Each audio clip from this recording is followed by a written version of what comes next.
Baik, selamat sore semuanya. Pada kesempatan kali ini kita berada di pertemuan kelima untuk penyampaian materi tentang irigasi dan bangunan air.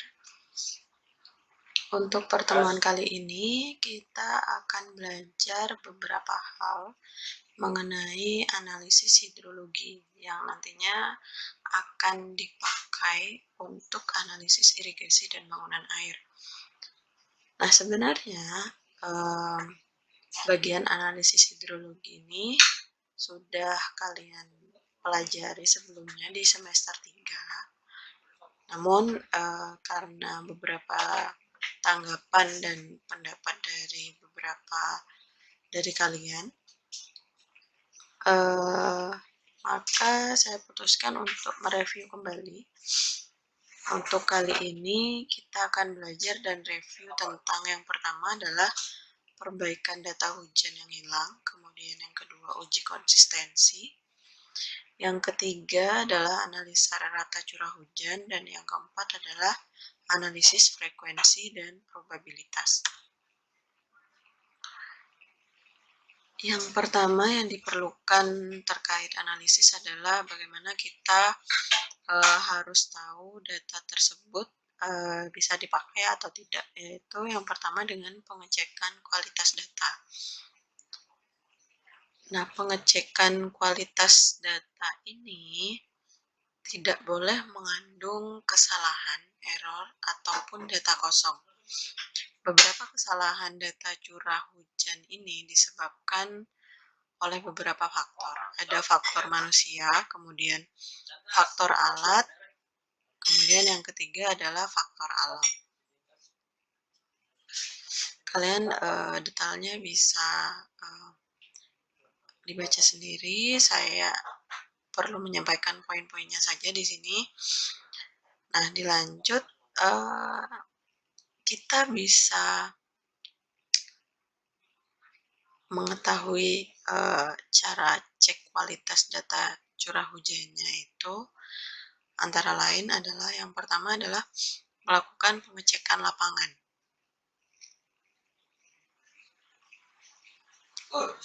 Jadi yang kedua adalah melaksanakan pengecekan ke kantor pengolahan data. Kemudian yang ketiga membandingkan data hujan dan iklim untuk lokasi yang sama. Kemudian yang keempat adalah analisis kurva massa ganda. Kemudian selanjutnya adalah analisis statistik. Baik, kita lanjut. Yang pertama dibahas terkait dengan pengecekan data, yaitu perbaikan data hujan yang hilang. Ada beberapa cara sebenarnya untuk perbaikan data hujan hilang. Nah, seperti yang sudah dijelaskan tadi, data hujan hilang itu atau tidak tercatat ada beberapa faktor, yaitu faktor manusia yang bisa lupa atau kurang baik pencatatan datanya. Kemudian yang kedua adalah faktor alat. Apabila alat itu ada kerusakan karena tidak di maintenance dengan baik, itu juga bisa mengakibatkan tidak lengkapnya data atau adanya data kosong. Nah, yang pertama, cara untuk perbaikan data hujan hilang itu adalah cara interpolasi atau ekstrapolasi. Seperti judul caranya, interpolasi, kalian sudah tahu apa itu interpolasi. Interpolasi adalah data nilai tengah. Nah, apabila terdapat data A dan B, untuk mendapatkan nilai C kita cari nilai tengahnya, yaitu dengan cara interpolasi. Oke, jadi tidak usah rumit membaca deskripsi dan mengartikan grafik. Intinya adalah interpolasi itu adalah nilai tengah. Apabila kalian dapat A itu angka 4, kemudian yang B itu angka 5, berarti C nilai tengahnya adalah 4,5. Jadi sederhananya seperti itu. Kemudian yang kedua adalah cara rasio normal. Nah, cara rasio normal ini berdasarkan tinggi hujan rata-rata tahunan dan jaraknya.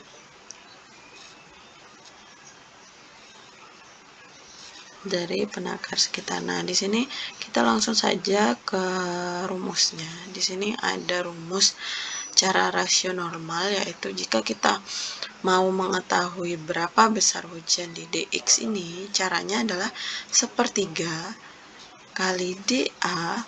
dA itu hujannya, kemudian ANX per ANA. ANX itu apa? ANX itu tinggi hujan rata-rata tahunan di X.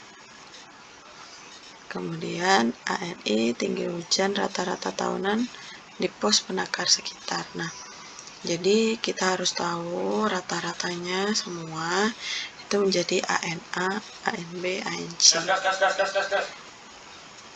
Oke. Kita lebih tahu nanti di latihan soal. Yang ketiga adalah cara dengan tren. Cara tren ini biasanya kita plot dia ke grafik. Nah, tren ini merupakan perubahan gradual atau perubahan naik atau turun faktor iklim dan hidrologi terhadap waktu. Nah, kalian bisa baca ini. Saya rasa jika saya panjang lebar menjelaskan tentang deskripsinya, malah kalian makin bingung. Jadi kita langsung saja ke rumusnya. Jadi untuk rumus tren itu yang diperlukan adalah jumlah data yang dirata-ratakan. Itu ada berapa, kemudian X itu adalah hasil pengamatan, misalnya tinggi curah hujan. Seperti ini rumusnya. Kemudian yang selanjutnya itu ada rata-rata aritmatik. Nah, rata-rata aritmatik inilah yang cukup mudah karena dia hanya merata-ratakan stasiun di sekitarnya. Misal, kalian punya 3 pos stasiun di sekitar sana, kemudian ada 1 stasiun X yang tidak diketahui, alias stasiun keempat yang tidak diketahui. Nah, kalian cukup merata-ratakan nilai pos A, B, C di sana. Jadi, sepertiga per HA plus HB plus HC. Misal, di pos A itu ada hujan 6 mm, kemudian di pos B itu juga 6 mm, dan di pos C itu 6 mm. Jadi kalian cukup untuk menambahkan ketiganya. 6 tambah 6 tambah 6 adalah 18, kemudian dibagi 3. Maka dari itu, dari sana kalian menemukan hujan yang dicari di pos hujan X. Kemudian yang kelima yaitu cara Kantor Cuaca Nasional Amerika Serikat atau US National Weather Service. Metode ini memerlukan data dari 4 pos hujan sebagai pos indeks atau pos acuan yang berlokasi di sekeliling pos X. Oke, jadi caranya adalah kita harus mengetahui tebal hujan di pos sekitar dan jarak pos hujan sekitar ke pos X yang kita akan cari datanya. Nah, akan lebih jelas memang dengan contoh soal. Jadi kita langsung ke contoh soal. Ulasannya di sini akan lebih detail. Jadi, semisal kita punya pos hujan di A, B, C, D. Nah, pos A, B, C, D ini adalah pos hujan yang lengkap. Kemudian, kita ingin mengetahui berapa sih hujan yang ada di pos X ini. Caranya yang pertama adalah kita deteksi posisi-posisi stasiun curah hujan yang berada di sekitar pos X. Kemudian kita tarik lurus jarak antara pos X dan pos sekitar. Jadi pos X ke pos A, pos X ke pos B, dan seterusnya. Sehingga didapat jarak LA, LB, LC, dan LD. Kemudian informasi selanjutnya di sini dinyatakan bahwa daerah pengaliran pada pos ini itu adalah 140 km per segi. Untuk memudahkan lagi, kalian harus tabulasi data. Jadi apa yang sudah didapat itu ditabelkan. Jadi di sini ada kuadran 1, ada kuadran 1, ini kuadran 2, kuadran 3, dan kuadran 4. 1, 2, 3, 4. Jadi B, C, A, D. Kemudian berapa hujannya? Di sini hujannya diketahui ada 100 mm, 90, 110, dan 120. Dan jaraknya juga. Jarak LB berapa? Jarak LB adalah 5 km. Kemudian LC berapa? 10, dan seterusnya. Kalian harus tabulasi agar memudahkan untuk menghitung.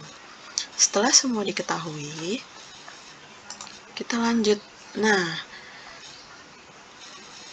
untuk memudahkan, makanya tadi disampaikan harus tabulasi data. Jadi kalian hanya cukup menambahkan tabel di sampingnya. Jadi menurut rumus yang pertama kalian hitung adalah LI pangkat 2.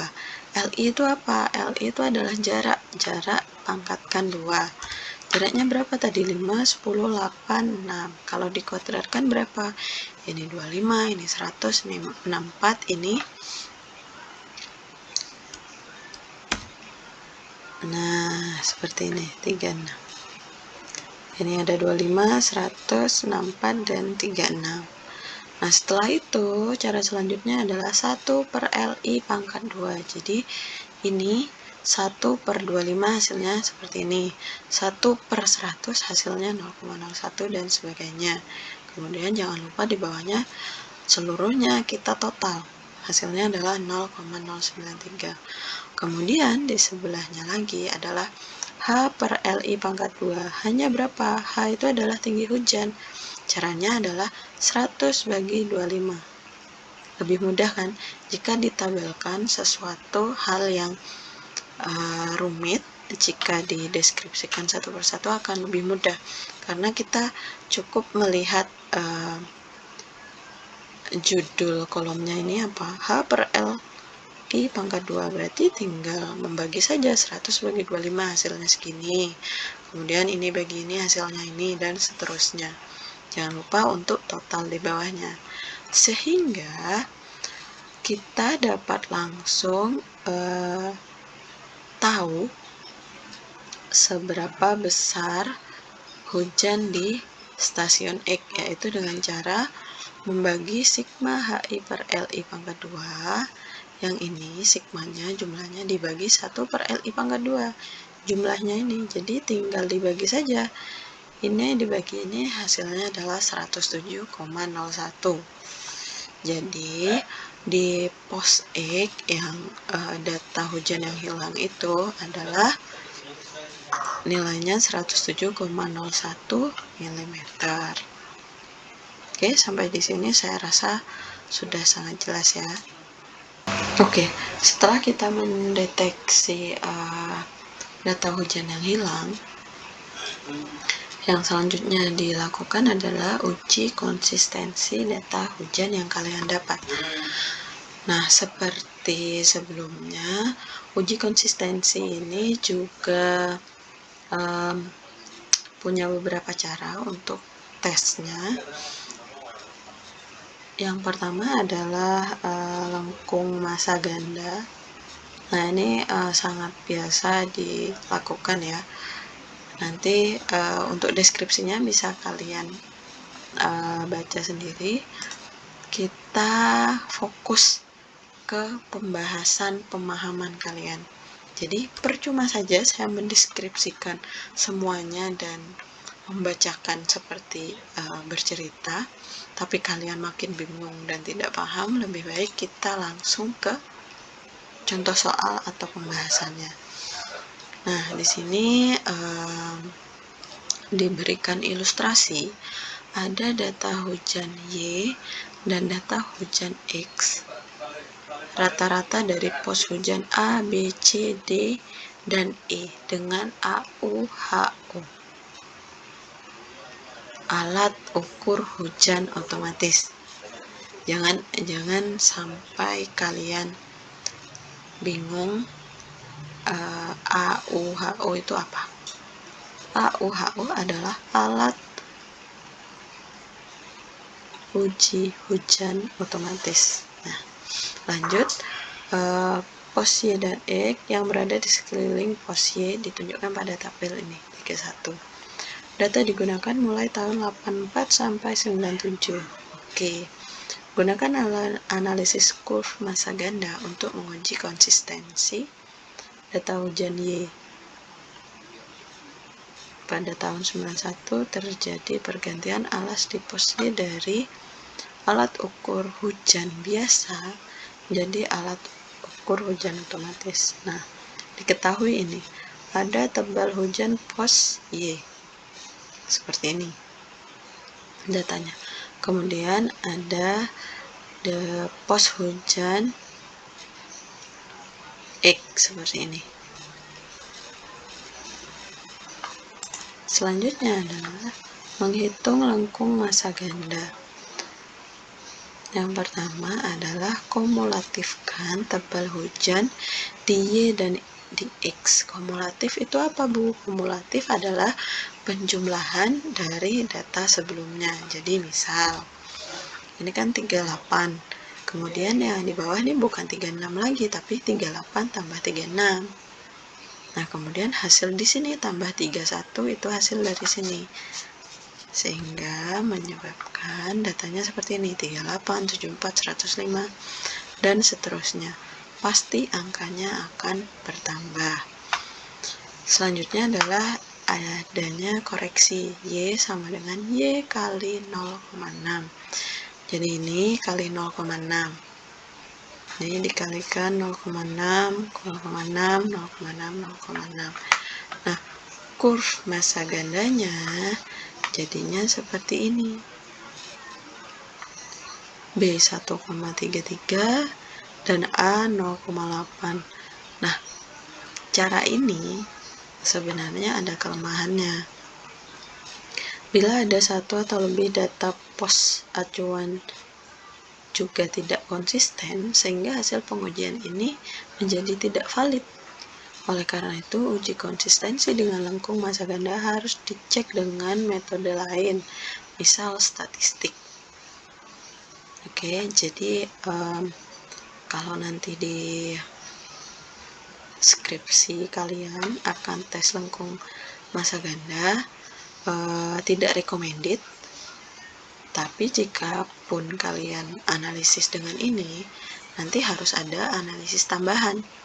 Jadi daripada menambah analisis dan membuat lebih pusing lagi, lebih baik kita lanjut apa selain analisis kurva masa ganda. Nah, ini dia. Metode RAPS itu adalah metode yang biasa digunakan oleh para analisis hidrologi. Walaupun memang sangat rumit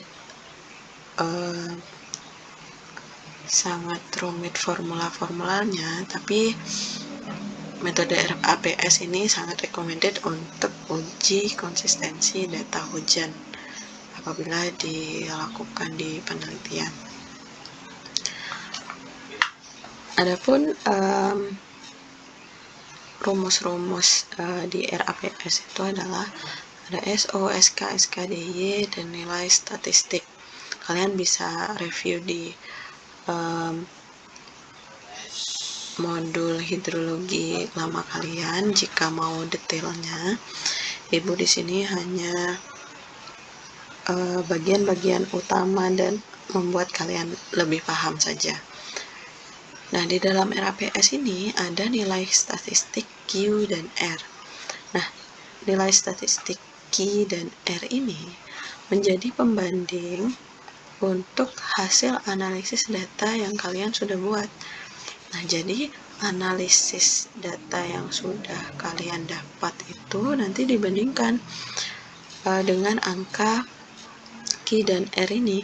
Apabila lebih besar dari Q dan R, berarti datanya tidak konsisten. Apabila lebih kecil, maka datanya adalah konsisten. Nah, nilai Q dan R ini dipengaruhi oleh N. N itu apa? N adalah jumlah data. Jadi setiap jumlah data itu memiliki nilai Q dan R yang berbeda. Misal 10, jika kalian mau konsistensinya 90%, itu nilainya harus kurang dari 1,05. Jadi seperti itu, membacanya seperti itu. Misal kalian punya data hujan 50 datanya, dan kalian mau R-nya itu konsistensinya 99%. Jadi hasil analisis nantinya R yang kalian dapat tidak boleh lebih dari 1,78. Oke, sampai di sini paham ya. Untuk ini kalian jika perlu nanti saya berikan contohnya, jika pun perlu. Jika tidak juga tidak apa. Ini sebagai pengetahuan kalian, jadi sangat penting sekali. Jika saya ingin rekomendasikan untuk uji konsistensi, mending kalian pakai yang RAPS. Jadi kalian tidak perlu menghitung 2 kali analisis. Oke. Selanjutnya kita membahas analisis rata curah hujan. Nah, kenapa curah hujan itu harus ada ratanya? Nah, pada suatu das atau wilayah sungai itu, biasanya kita kan diminta untuk, misal nih, berapa curah hujan di daerah aliran sungai Tukat Badung. Tidak mungkin kita hanya menggunakan satu stasiun saja, sedangkan das Badung itu sangat luas. Kita perlu beberapa data dari pos hujan sekitar yang mengelilingi atau berada di das Badung, dan itu harus kita ratakan. Nah, menganalisis rata curah hujan ini ada beberapa cara juga. Yang pertama adalah cara tinggi rata-rata. Nah, untuk cara tinggi rata-rata ini sangat mudah, dengan cara menambahkan semua data. Jadi jika kita punya 5 data, misal 1 tambah 2 tambah 3 tambah 4 tambah 5. Nah, hasilnya itu dibagi dengan jumlah data, dibagi dengan 5.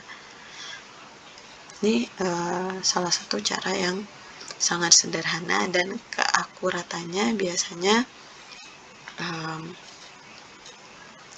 sedikit tidak akurat apabila stasiun ini berjauhan. Tapi jika berdekatan sangat mudah dan direkomendasikan pakai tinggi rata-rata. Kemudian yang biasa dipakai peneliti yaitu cara Polygon Thiessen. Kalian pasti juga sudah mempelajarinya di semester lalu. Polygon Thiessen adalah cara menentukan curah hujan dengan penentuan atau dipengaruhi dengan luas wilayah. Jadi luas wilayah di A1 dikalikan dengan curah hujan di daerah 1, kemudian ditambah curah hujan di A2, dikali luas A2 dibagi luas total, sehingga diperoleh nanti curah hujan raratanya. Jadi jika rata tadi tidak ada pengaruh luas wilayah, jadi curah hujan aja yang diketahui itu dijumlahkan, kemudian hasilnya dibagi dengan jumlah data. Jika polygon Thiessen itu yang pengaruh juga luas wilayahnya. Jadi seperti ini. Tidak perlu saya ulas panjang lebar. Kita lanjut. Cara ketiga adalah cara yang menurut para peneliti adalah yang paling detail, yaitu cara isohyet. Nah, cara isohyet ini adalah garis-garis yang seperti kontur. Itu adalah garis yang curah hujannya itu sama.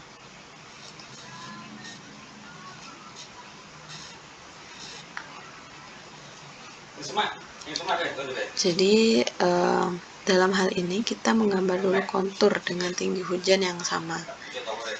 Jadi 40, ini 50, ditarik seperti ini, kemudian di tengahnya ini 55, ini 45. Nah, caranya bagaimana, Bu? Caranya adalah jika tadi luasnya bisa langsung ditentukan di polygon Thiessen, tapi jika di isohyet ini kita bisa langsung tentukan, namun data curah hujannya kita bagi dua, jadi antara dua ini. Jadi misal D0 plus D1 dibagi 2, D0 plus D1 dibagi 2 kali A1, kemudian yang ini D1 plus D2 per 2 kali A2, dan seterusnya, dibagi luas total sama. Jadi pembaginya adalah luas total, sama dengan polygon Thiessen. Oke, nanti lebih detailnya akan diulas lebih dalam di contoh soal. Nah, ini dia contoh soalnya. Diketahui dari suatu daerah pengaliran sungai dengan luas 57,2 km persegi mempunyai 7 buah pos AUHO. Apa AUHO? Alat ukur hujan otomatis. Kalau biasa apa, Bu? AUHB, alat ukur hujan biasa.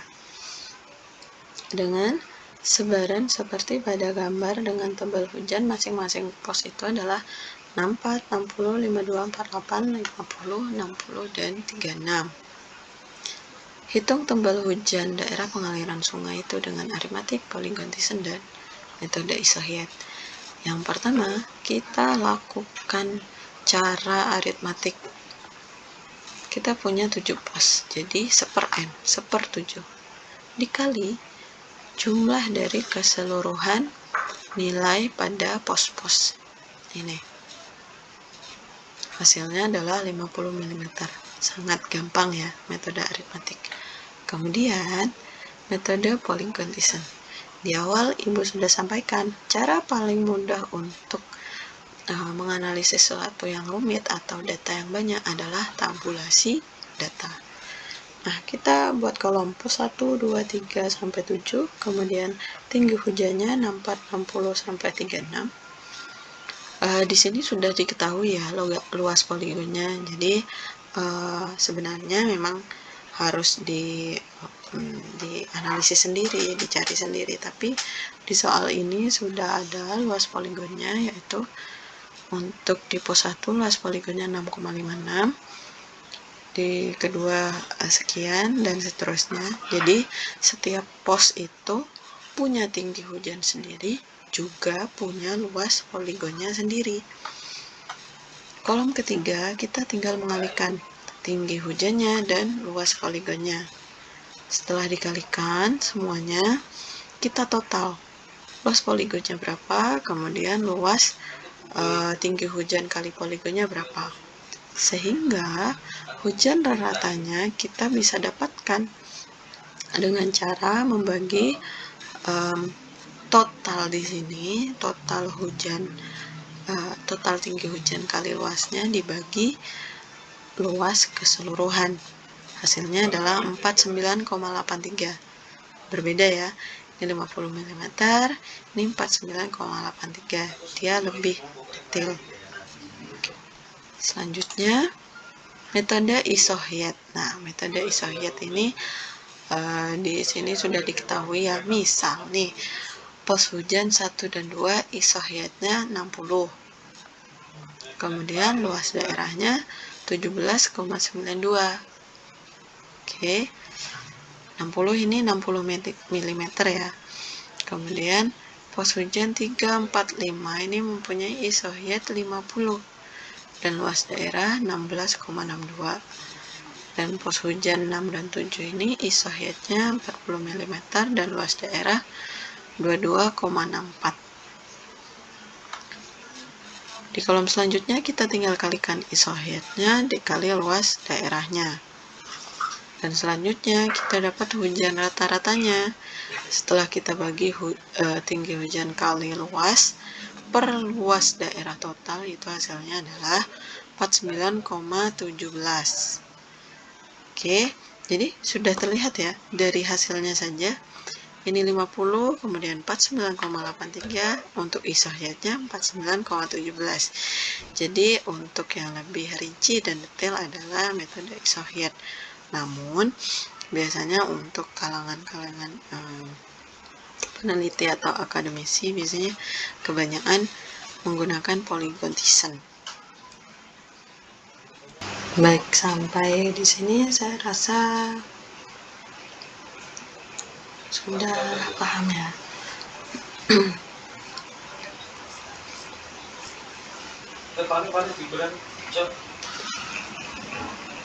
Oke, kita lanjut. Jadi setelah kalian tahu datanya sudah konsisten, kemudian data-data yang kosong sudah terisi, dan kemudian data-datanya sudah dirata-ratakan sesuai wilayahnya, selanjutnya adalah analisis frekuensi dan probabilitas. Seperti halnya semua analisis, jadi analisis frekuensi dan probabilitas ini ada beberapa cara juga. Nah, sebelum ke situ, di sini ada beberapa hal yang harus diketahui. Jadi, sistem hidrologi itu terkadang dipengaruhi oleh peristiwa-peristiwa yang luar biasa seperti hujan lebat, banjir, dan kekeringan. Nah, besaran peristiwa ekstrim berbanding terbalik dengan frekuensi kejadiannya. Peristiwa yang sangat ekstrim kejadiannya sangat langka. Kemudian, apa sih tujuan dari analisis frekuensi ini? Analisis frekuensi data hidrologi itu berkaitan dengan besaran peristiwa-peristiwa ekstrim yang berkaitan dengan frekuensi kejadian melalui penerapan distribusi kemungkinan. Dan data hidrologi yang dianalisis diasumsikan tidak bergantung, jadi independen ya, terdistribusi secara acak dan bersifat stokastik. Frekuensi hujan adalah besaran kemungkinan suatu besaran hujan disamai atau dilampaui. Nah, sebaliknya, periode ulang adalah waktu hipotetik di mana hujan dengan suatu besaran tertentu akan disamai atau dilampaui. Analisis frekuensi ini didasarkan pada sifat statistik data kejadian yang telah lalu untuk memperoleh probabilitas besaran hujan di masa yang akan datang. Dengan anggapan bahwa sifat statistik kejadian hujan di masa yang akan datang akan masih sama dengan sifat statistik kejadian hujan tahun lalu. Jadi mudahnya mengartikan begini, kita mau tahu hujan di esok hari. Nah, kita perlu study nih, kita perlu punya referen seperti apa sih hujan di 2 minggu terakhir ini. Jika 2 minggu terakhir ini ada hujan gerimis cuma datang 2 kali, kemudian beberapa hujannya lebat, itu bisa diprediksi bahwa hujan esok hari ini bisa saja lebat. Nah, jadi singkatnya atau teori mudah untuk memahaminya seperti itu. Oke, kita lanjut. Nah, curah hujan rencana. Jadi yang kita akan ketahui dari analisis frekuensi dan probabilitas itu ujung-ujungnya adalah mencari curah hujan rencana. Nah, apa curah hujan rencana itu? Curah hujan rencana adalah hujan harian maksimum yang akan digunakan untuk menghitung intensitas curah hujan, atau kalau di irigasi itu untuk mengetahui hujan efektifnya. Oke.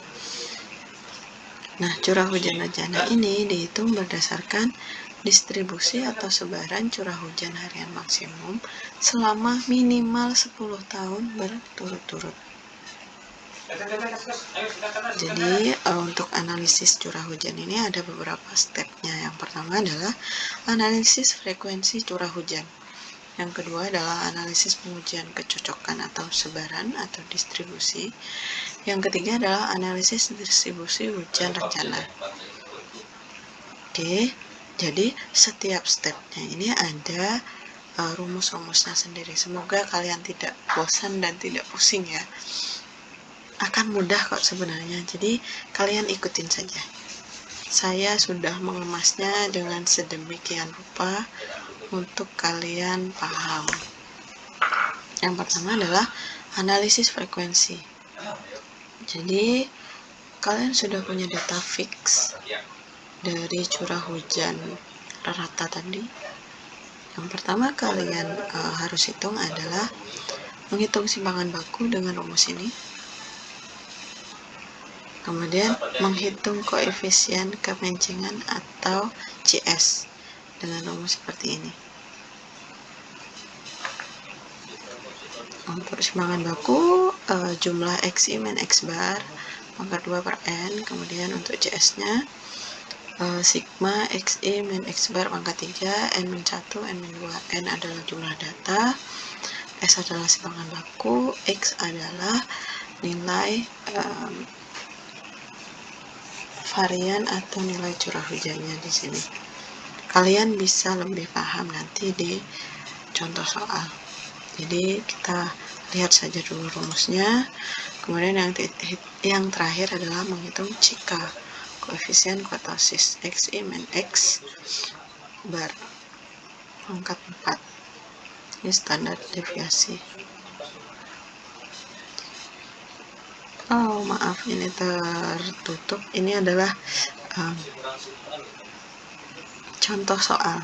Kita lihat. Nah, ini contoh soal. Maaf ya, di sini belum saya hapus di sini. Contoh soalnya. Nah, apabila diketahui curah hujan maksimum nih dari stasiun hujan ujung Kota Batu Malang. Jadi data dari stasiun hujannya seperti ini dari 98 sampai 2007 dan curah hujan maksimumnya 76 sampai 92. Perlu kalian ketahui, jadi setiap data curah hujan itu ada deskripsi nama posnya, kemudian nomor pos, koordinat posnya, kemudian elevasi pos, kemudian pos itu ada di das apa, provinsi, kabupaten, kecamatan. Semua datanya ada di data curah hujan pos tertentu. Jadi sangat detail. Oke, kita lanjut. Ini adalah contohnya. Kemudian next, seperti yang disampaikan tadi, cara tercepat, cara terbaik, cara tergampang, kita harus tabulasi datanya. Jadi yang sudah diketahui tadi, kita lanjut saja. Ambil kolomnya di samping. Nah, ini dia. Tahun 98 sampai 2007 untuk tinggi hujannya tadi dipakai simbol XI 76, 61 dan seterusnya. Kemudian selanjutnya kita hitung X barnya. X barnya bagaimana Bu caranya? Total dari semua XI 798 dibagi dengan 10 karena total datanya 10, jadi hasilnya 79,8. Jadi semuanya. Jadi seret di sini 79,8 sampai bawah. Kemudian XI min X bar, caranya tinggal kurangin saja XI min X bar, hasilnya ini. Sudah semua dikurangin, di sebelahnya XI min X bar pangkat 2. Tinggal pangkatkan 2 aja ini pangkat 2, ini pangkat 2. Mudah kan jika ditabelkan, kemudian di bawahnya adalah totalnya. Yang sebelahnya XI min X bar pangkat 3. Sama juga, ini tinggal pangkatkan 3. Hasilnya seperti ini. Ini dipangkatkan 4, hasilnya seperti ini. Jadi seperti itu saja. Jadi apapun kerumitan itu jika ditabelkan akan lebih mudah. Oke, jangan lupa untuk total semuanya di sini. Selanjutnya adalah kita hitung standar deviasinya dengan rumus yang seperti di sana. Karena kita sudah tabulasi datanya, kita tinggal salin saja. XI min X bar pangkat 2 itu totalnya ini. Salin ke sini per N-nya berapa? N-nya 10 min 1, salin ke sini. Kemudian hitunglah akar ini per ini berapa. Hasilnya adalah ini. Kemudian koefisien kemencengannya berapa? Koefisien kemencengannya S per X. S-nya berapa? Standar deviasinya segini. X barnya berapa? X barnya adalah 79,8. Hasilnya didapat. Kemudian CS-nya dihitung. Dengan rumus seperti ini, karena sudah kita dapatkan, kita tinggal salin saja. N-nya berapa? 10. Kemudian hasil ini berapa? Ini. Kemudian N-1, 9. Kemudian N-2, 8. Kan? S pangkat 3-nya berapa? Tinggal pangkatkan 3 aja S-nya ini. Nah, selanjutnya adalah tinggal dibagi aja. Kemudian CK-nya berapa? Dengan rumusnya ini, rumus tinggal masukkan saja. Karena kita sudah punya data semuanya, tinggal masukkan angka aja. Saya kira paham ya, tinggal masukkan atau substitusi data aja. Kemudian didapat hasilnya ini. Nah, setelah didapat harga CS, CV, CK, dan S, apa yang harus kita lakukan? Yang kita lakukan selanjutnya adalah mencocokkan uji sebarannya. Oke, jadi dari awal Ibu jelaskan itu adalah runtutan ya. Jadi jangan sampai terbalik urutannya. Dari ini sudah dihitung, kita ke analisis pengujian kecocokan. Nah, analisis pengujian kecocokan ini dilakukan untuk menguji kecocokan distribusi frekuensi sampel datanya. Jadi, yang mana yang menggambarkan atau mewakilkan distribusi ini? Entah itu normal, log normal, gumbel, persen tipe 3 atau loss persen tipe 3. Di sini ada syarat-syaratnya nih, CS, CK, CV, CK yang sudah kita lakukan perhitungan tadi di awal kan. Nah, pengujian parameter yang sering dipakai itu ada C kuadrat dan Smirnov-Kolmogorov. Nah, ini C square itu seperti ini. Dilihat, dibaca, dan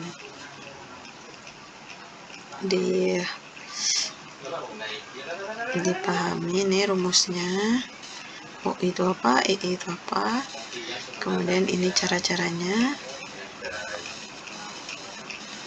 Hanya dengan latihan soal sepertinya akan lebih paham. Oke, nanti dibaca ini ya, adalah rumus-rumusnya. Nah, kemudian langsung saja ke contoh soal. Contoh soalnya misalnya curah hujannya ada ini. Kemudian yang kedua, menentukan jumlah subkelas.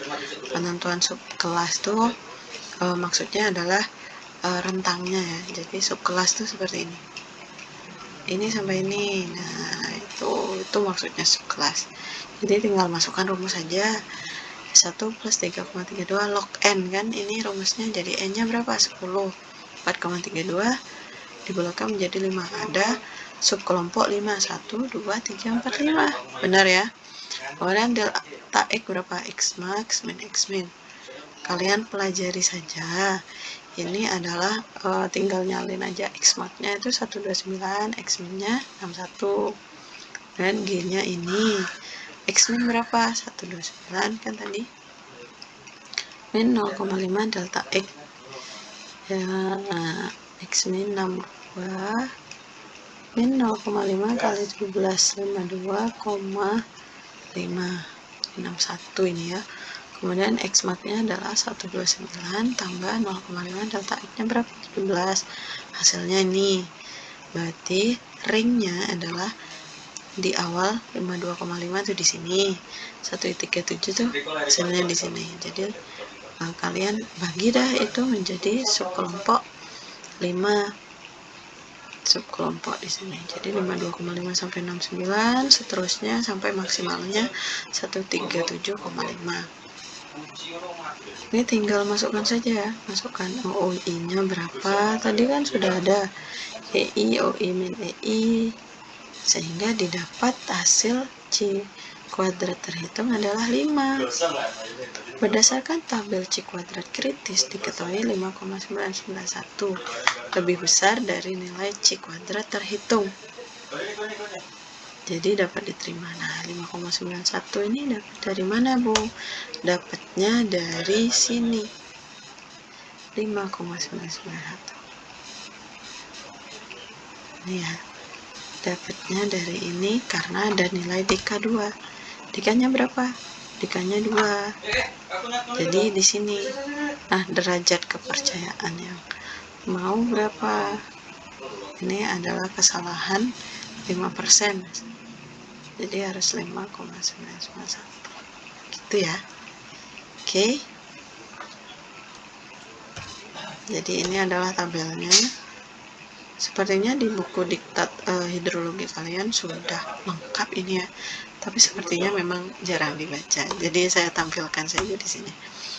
Oke, pass. And then next itu metode Smirnov-Kolmogorov. Di sini ada rumus-rumusnya, dilihat, dibaca, dipahami apa itu X, apa itu P di sini. Nah, di Smirnov juga ada derajat kepercayaan sesuai dengan jumlahnya juga.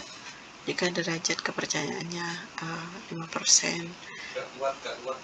kesalahan itu jika 5 itu 0,6. Jadi jika lebih besar dari ini itu tidak benar atau tidak bisa dipakai, seperti itu sederhananya. Kemudian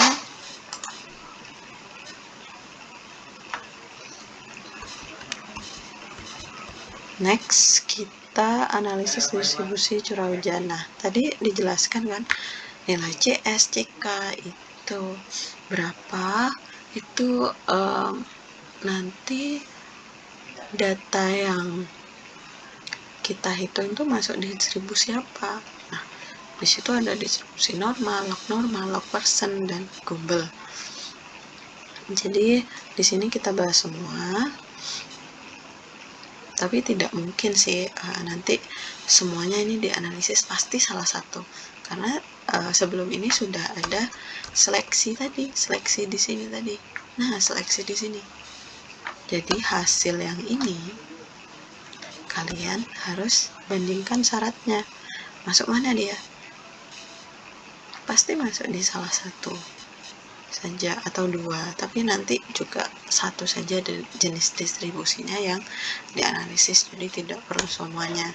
Tapi karena ini untuk pemahaman, jadi di sini Ibu akan bahas semuanya, distribusi normal, log persen tipe 3, dan Gumbel. Nah, distribusi normal. Ini rumusnya. X bar KTS, kemudian log XT. Kalau log normal itu cuma perlu dikasih log saja sih X-nya, iya kan? Perbedaannya itu saja. Jadi dia pasti berdampingan untuk proses analisisnya. Kemudian di sini ada KT-nya juga, koefisien KT-nya, faktor frekuensinya itu berdasarkan periode ulang atau tahunnya. Misalnya kita mau periode ulang 50 tahun. Biasanya untuk banjir nih 50 tahun. KT-nya berapa? KT-nya 2,65. Seperti itu ya. Bahan bakunya berapa? 0,04. Kita langsung ke contoh soal saja. Semoga tidak jenuh. Rilekskan dulu. Kita kembali ke hitungan. Pasti paham. Oke? Lanjut ya. Jadi contoh soal berdasarkan soal 2.1, soal yang sebelumnya. Hitung curah hujan rencana untuk periode ulang 2, 5, 10. Gunakan metode distribusi log normal. Jadi sebelumnya kan sudah dihitung tuh, X barnya 79,8. Jadi ditabulasi, ini adalah periode ulangnya 2 tahun, 5 tahun, 10, 20. Kemudian nih K-nya itu yang ini ya, jangan sampai bingung, didapat dari ini. Kalau 2 tahun 0 kan dia, nah pas. Kemudian standar deviasinya berapa? Tadi kan sudah dihitung tuh, 20,74. Untuk XT nya berapa? Tinggal dikalikan saja, X bar XT kali S, X bar tambah kali S, pasti didapat ini semua. Oke? Jadi semuanya berurut ya. Jadi hasilnya yang tadi itu ditabulasiin di sini. Jadi sangat sederhana. Memang sangat sederhana melihat ini, tapi hasil dari ini udah dari hasil analisis sebelumnya. Oke, paham ya? Sangat sederhana, tinggal dikalikan aja. Kemudian log normal bagaimana, Bu? Log normal sama, hanya kita nambah log saja. Jadi tabulasiin X1 berapa, kemudian lognya berapa. Log di sini kalau tidak ada pangkatnya itu berarti log 10 ya. Di sini kemudian log X barnya berapa. Jadi ini dibagi 10 hasilnya seperti ini. Log XI nih, kemudian ini tinggal ikuti judul kolomnya dan ikutin perhitungannya. Jumlahnya berapa seperti ini. Standar deviasinya berapa? 0, ini. Kemudian perhitungannya 2, 5, 10 ini untuk periode ulang, dan log X ini adalah hasilnya. Kalau di metode distribusi normal tadi X saja, di log normal ini pakai log X. Jadi cukup itu saja yang diubah, log X, standar deviasi, log XT. Kalau K ini pasti sama karena dia kan kalau ulangnya adalah sama 25, 10 sampai 100. Tinggal kalikan saja log X. Oke, tinggal kalikan sesuai dengan rumus, hasilnya seperti ini. Pasti akan berbeda. Dia pasti lebih kecil karena dia lebih teliti, karena dia pakai logs. And then kita lanjut ke distribusi Gumbel. Distribusi Gumbel tuh seperti ini. Kalian lihat sudah ya, X bar, XT. Nanti ini materinya di print biar kalian belajarnya sambil lihat print out materinya, agak lebih gampang. Udah, SR itu simpangan baku, YN itu fungsi dari banyak data, jadi nanti ada kesesuaian data YN dan SN untuk Gumbel. Jadi seperti ini. Nah, ini tabel YN-nya berdasarkan jumlah data. Nah, ini adalah misal jumlah datanya 25. Nah, berarti ini. Misal jumlah datanya 49, berarti ini. Oke. Kemudian ada YT, Table Reduced Variated. Jadi berdasarkan periode ulang, kalau di distribusi normal sama log normal tadi adalah KT, kalau di sini adalah YT. Oke, itu aja bedanya. Oke, kita lanjut ke contoh soal. Jadi berdasarkan data pada soal 1 yang tadi, hitung curah hujan rencana untuk periode ulang 25, 10, 20, 50, dan 100 dengan metode kumpul. Nah, di sini X barnya 79,8 seperti yang sudah kita analisis hasilnya tadi. Kita cukup taruh di sini, kemudian YT, YN, dan YT dan YN ini kita sesuaikan dengan tabel YT dan YN. YT dan YN nya. Oke, sesuaikan dengan tabel. Misal YT YN untuk periode 2, YN YT nya 0,36,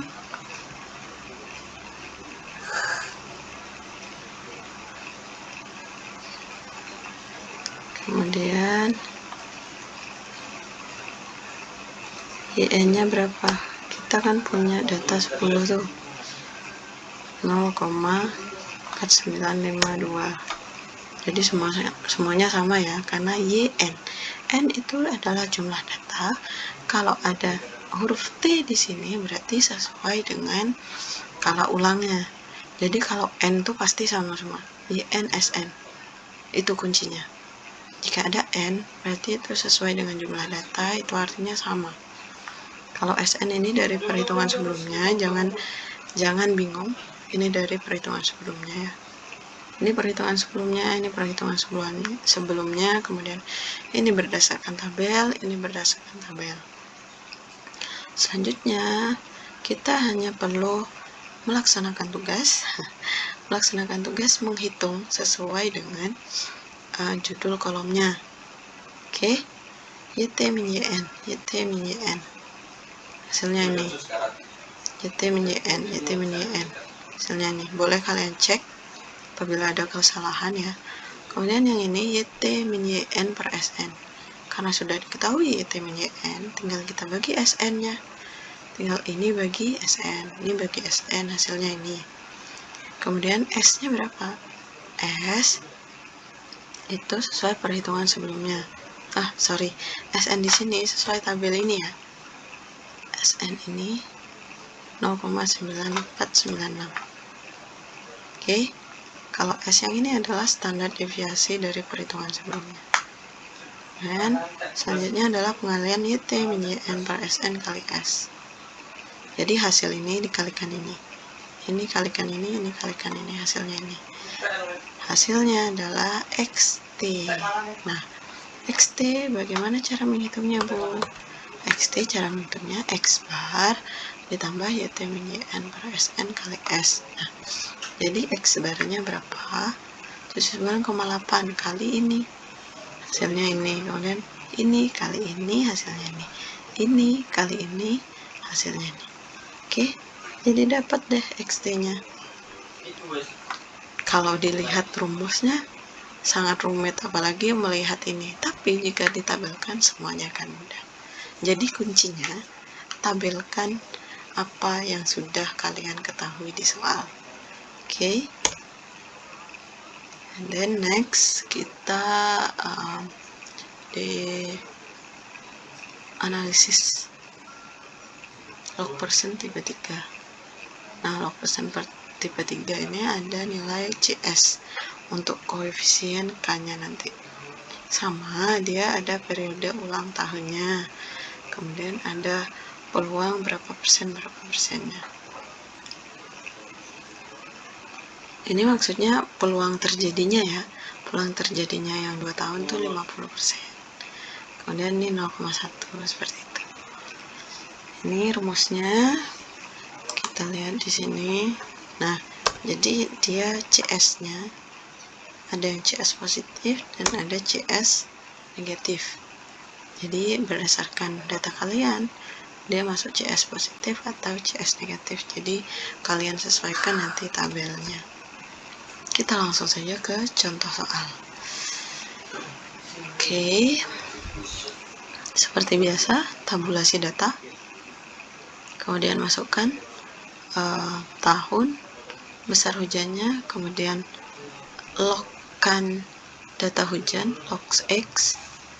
Ini logs X bar, ini bagi ini. Masih sama seperti yang kemarin-kemarin. Maksudnya seperti yang tadi.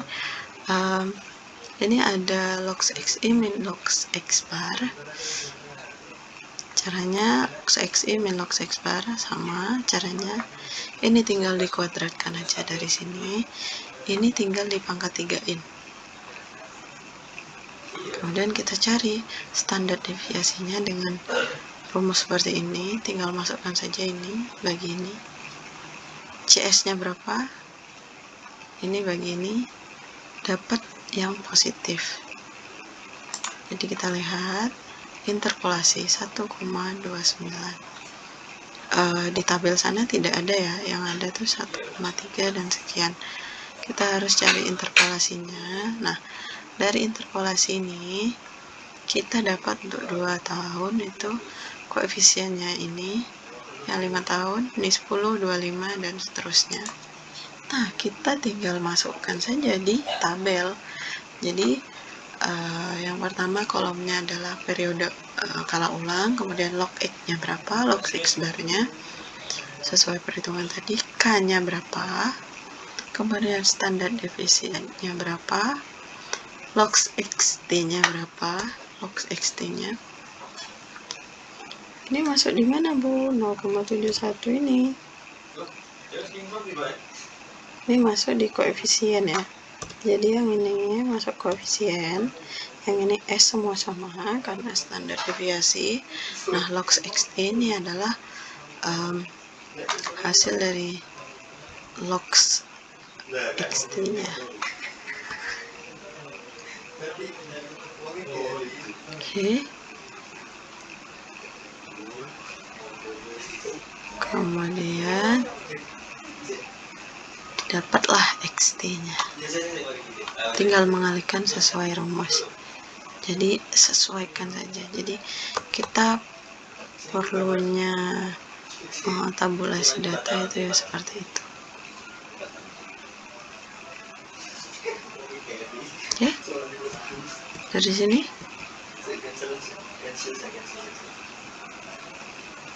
saya rasa bisa sangat paham.